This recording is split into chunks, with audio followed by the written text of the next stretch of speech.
रामकृष्ण हरी मंडळी, श्री स्वामी समर्थ. दीप अमावस्येच्या दिवशी गायला खाऊ घाला ही एक वस्तू, त्यामुळे आपले पितृ प्रसन्न होणार आहेत आणि आपल्याला सुखी संसाराचा आशीर्वाद देणार आहेत.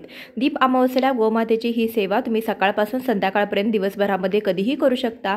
दीप अमावस्येच्या दिवशी आपल्याला एक चपाती बनवायची आहे. ती चपाती बनवत असताना जी कणिक मळत आहे तर त्या कणकीमध्ये थोडीशी हळद टाका, त्याची चपाती बनवा. चपाती बनवल्यानंतर त्यावरती थोडेसे तूप लावा, त्यानंतर थोडेसे काळे तीळ टाकायचे आहेत आणि एक गुळाचा खडा टाकायचा आहे.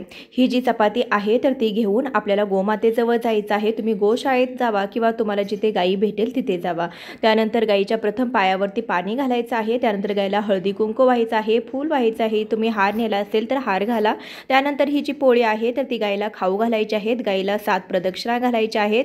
ओम नमो भगवते वासुदेवाय नमः या मंत्राचा जप करायचा. त्यानंतर गायीच्या पोटाला हात लावून आपण आपली इच्छा बोलायची आहे आणि आपली ही इच्छा पूर्ण होण्यासाठी मनोकामना करायची.